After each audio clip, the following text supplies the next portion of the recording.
ఇల్లేమో దూరం, అసలే చీకటి గాఢాంధకారం. ఎటు చూసినా అగాధాలు, లోయలు, కారడువులు.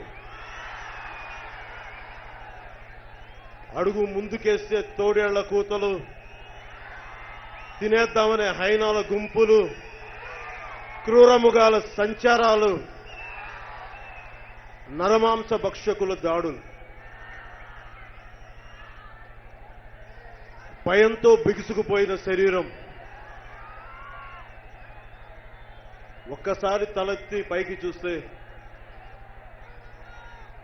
పాల పొంతలు, నక్షత్రాల గుంపులు. కొన్ని దశాబ్దాల క్రితం ఒక సాయంత్రాన తన తండ్రి చెప్పిన మాటలు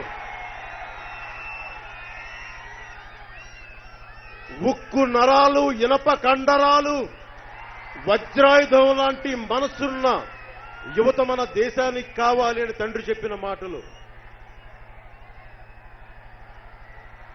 ఆ బాల్యంలో చాలా గుండె ధైర్యాన్ని నింపాయి. అదే గుండె ధైర్యం ఇంటర్మీడియట్ ఆగిపోయినా కానీ చదవటం ఆపలేదు. ఆ ధైర్యం అది నేర్పించింది. తనను తగ్గించుకోవడం నేర్పించింది.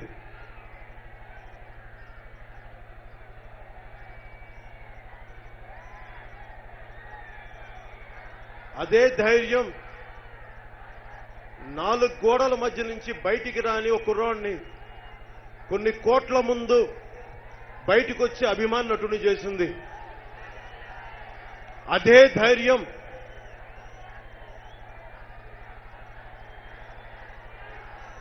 ధైర్యం ప్రతి ఒక్కళ్ళు అనుభవజ్ఞులు, దశాబ్దాల అనుభవం ఉన్న ప్రతి ఒక్కళ్ళు భయపడుతుంటే ఎదిరించి భయపడకుండా ధైర్యంగా 2014 మార్చిలో జనసేన పార్టీని పెట్టించింది. అదే ధైర్యం ఎవరు ముఖ్యమంత్రి కావాలో చెప్పింది.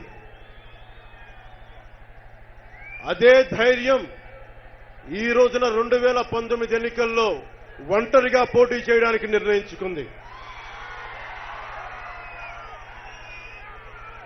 అదే ధైర్యం 2019లో ఒక కానిస్టేబుల్ కొడుకుని ముఖ్యమంత్రిగా చేస్తుంది.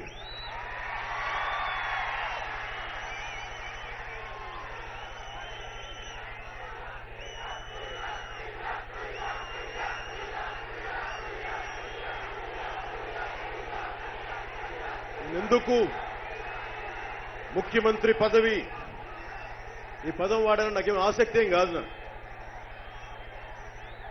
చాలా దిగువ మధ్యతరగతి వ్యక్తిని, కోరికలు లేనివాడిని, ఏదో చిన్నపాటి జీవితం ఉంటే చాలు అనుకున్నవాడిని. ఎక్కడో విసిగిపోయాను అందరిలాగా.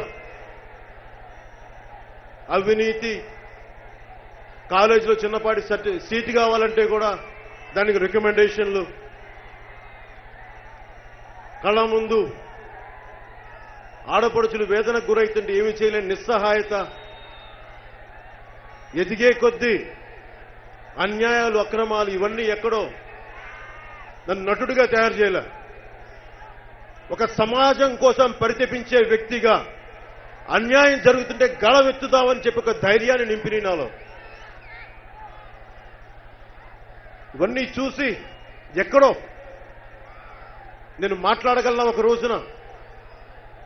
అందరిలాగే కూర్చొని ఇంట్లో సుఖాలతోటి తన జీవితం తన స్వార్థం అనుకుంటూ కూర్చొని అలా వ్యక్తిగా ఉండిపోదామా, అన్యాయం పైన గళమెత్తుదామా అంటే